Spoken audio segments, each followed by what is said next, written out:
Hey guys, thanks for tuning in. I'm Damon Campbell here at Dr. Grins in Grand Rapids, Michigan, with a very special guest. Would you like to introduce yourself? I'm Dan Cummins, man. Thanks for having me. Of course. Great to meet you, man. Nice to meet you. Definitely appreciate your time.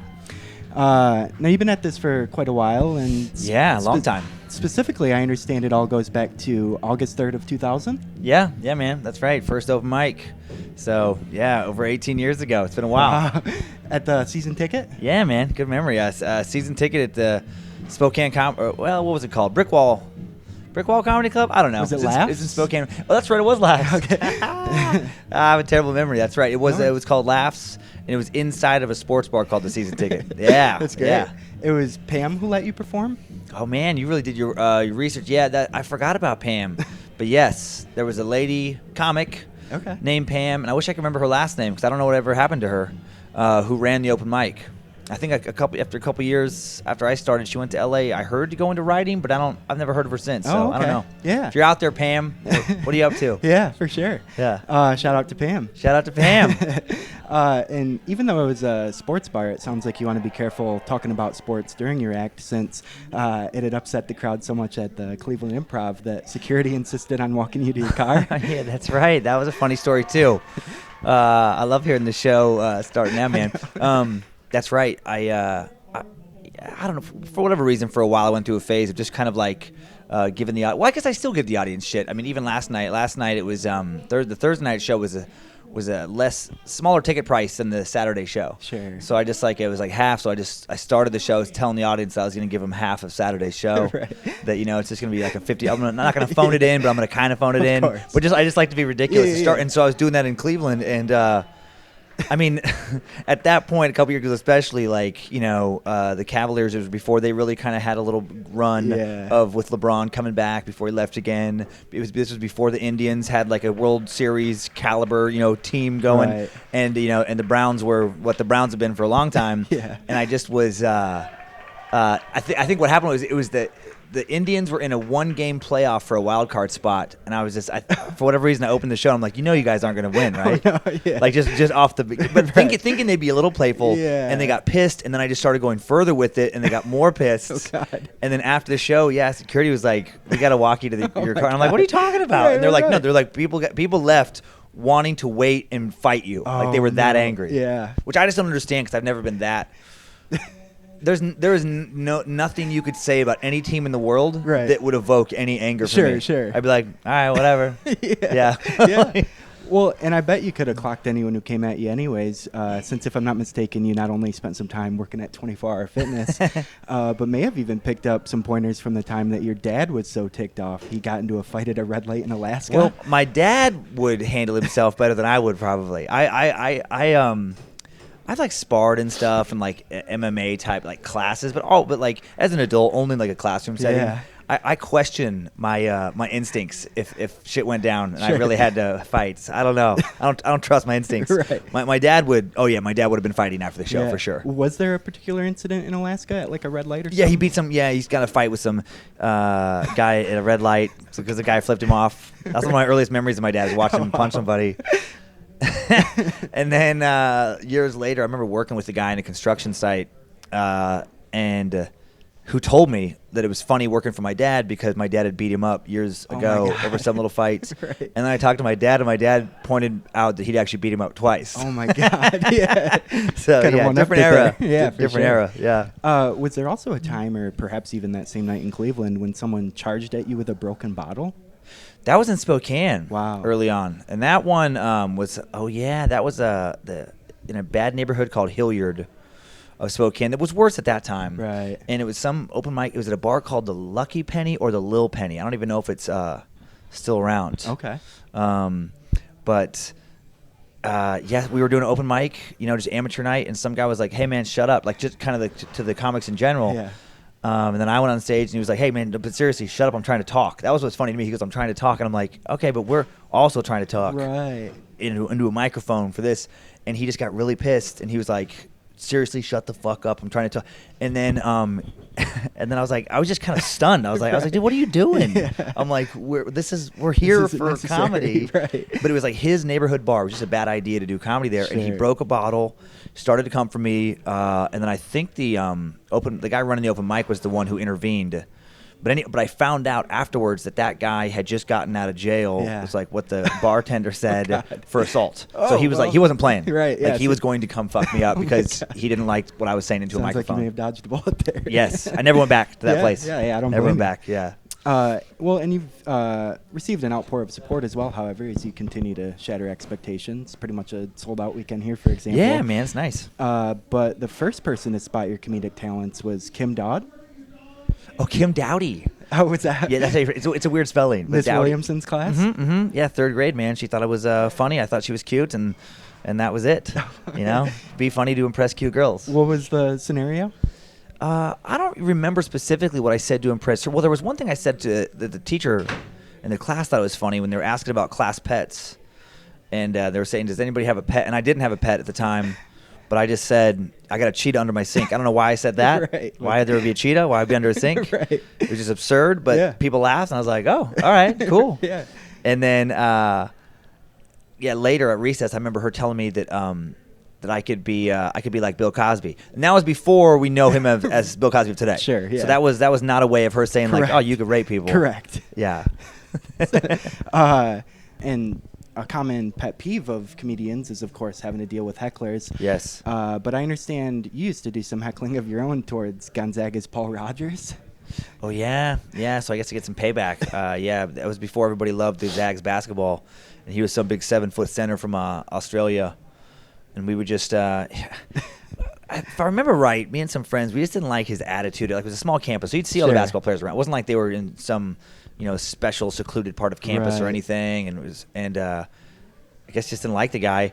And we would just get the big one game. We got these big cards and put like PAUL, but then we would just we showed up drunk and would just constantly throw them up in the wrong order, but then say like Palu or Laup or whatever, to the point that he noticed and looked at us and was just like, "What the hell?" But it's like, but nobody really cared because that's how like nobody cared about the basketball team before 1999. Yeah. That's funny. And you were also part of a sketch comedy show there on campus with a similar premise to that of Saturday Night Live, which you used to watch pretty religiously at Grandma and Grandpa Hall's growing up. Yep, Grandma Betty, her and I would stay up on Saturday nights and watch Saturday Night Live. Yeah, absolutely. We did that for years. And then it was fun to kind of live my mini SNL dream at Gonzaga because we did it was this exact same format. It was they were always sold out. It was like just an annual weekend, or maybe was it 2 weekends?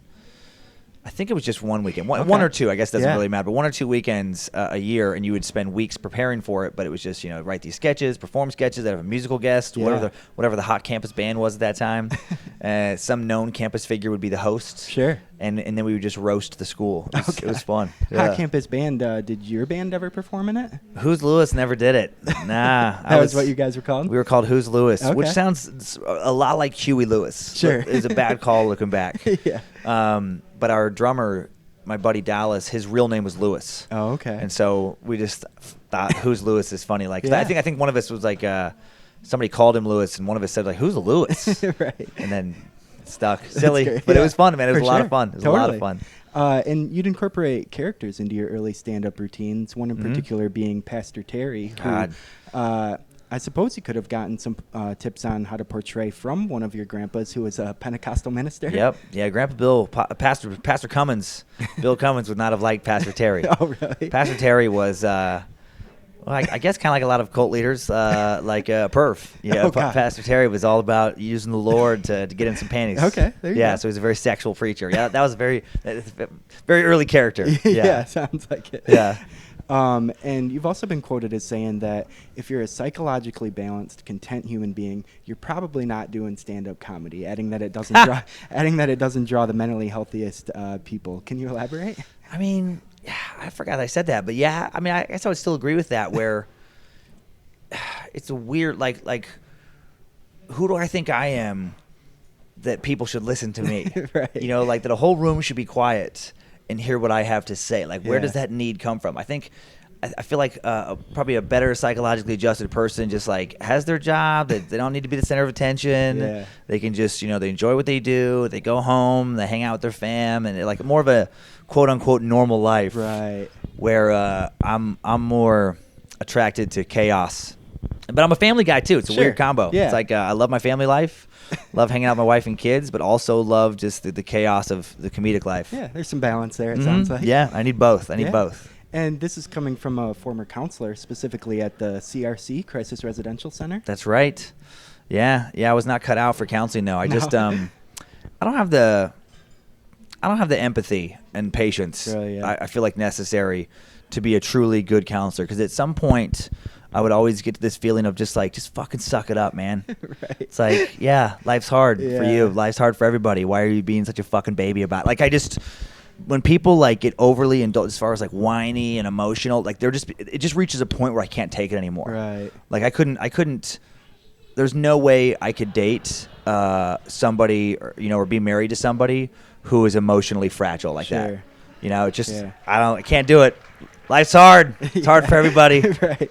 I understand it had a lot to do with runaway youth and family situations. And an example one dad gave as to why he thought he was a good parent was that he bought his son a pile of dirt. That was another frustration with the job, is you felt like you were trying to teach parenting skills to people that they don't have it. Right. And if your claim to fame as a dad is that you've given your 13-year-old a pile of dirt, never going to be a good dad. Right. That's it. You don't have the mental capacity to be a good dad. Sure. Right. Although I suppose a pile of dirt is better than a pile of shit like the one that you left at Paul's Grocery. Oh, man. I forget all the things I've said in places. That was probably, looking back, a low point, but it happened. I feel bad about that because the boss whose effigy I created and then literally shit on wasn't even a bad guy. Oh, That's the shame of that story. Right. Is he did nothing to ever deserve any ire from me. I was just an angry youth. Yeah. And I think I just didn't like that he was the boss, I guess. Sure. I literally can't remember anything he ever did. Just pure rebellion for the sake of it. Jip just being a rebellion, just anger at authority because they were in charge. Sure. For no other reason. Right. Yep, and I remember, last day at work, drew a little picture of him on a Dixie, a plastic, I guess, picnic plate. Okay. And then literally took a shit on it, and then put it up on a cabinet above his desk so that his office would just smell like shit. My God. Did you ever hear back about it at all? Or? Nah, No, yeah, never that was heard. the end of it? No. No. Yeah. God, they must have found it at some point. Yeah, you that would is funny. think. Well, that store got remodeled at some point. Oh. It might have been years later. Somebody found a drawing of him with his name on it, and a pile. They had to have, and a pile of human Yeah. shit. Oh my God. But I was never questioned. Yeah. But that'd be a weird thing to question somebody about. They'll be like, "Hey, man, did you?" Because who's gonna admit? Right. You could call people and be like, "Hey, man, did you shit on a picture that someone drew of the boss?" Yeah. Who's gonna be like, "Yeah, I did that." Exactly. Unless they're watching this interview, I guess. Right. Exactly. Is there anything else you'd like people to know about Dan Cummins? Oh man, yes, much more than I took a shit on somebody's picture. I have a podcast Yeah, there you go. called Timesuck. That's why people have come out to the shows. Not in stand up, doing stand up for years, but the podcast has given them a reason to listen to me every week, and it's just about history, true crime, just about all things interesting, and just trying to learn a little bit each week. I feel like I take things that I feel like why it kind of works is because I have a hard time digesting subjects. Like I'm working on the Hatfield and McCoy feud right now. Okay. And I'll reread these things over and over again because I get so bored with the way they're written that my mind just keeps wandering over and over again. So I know that if I can take it and make it interesting to me, then it's going to make sense to other people. Of course. Because I have such a I get bored so easily that I think I can take historical subjects that might seem boring, but present them in a way that makes it actually interesting. There you and go. That's my niche, apparently. Of course. Well, congratulations, man. Thanks, man. Thank you so much for your time again. It was great chatting with you. Nice chatting. Sorry again I was late. No worries. You didn't even say anything. No, not a problem. But being late to an interview, I guess, better than drawing a picture of you and shitting on There it. you go. So I've improved as a human. There you have it. Once again, I'm Damon Thanks, Damon. Campbell, and this is Dan Cummins. Thanks for watching.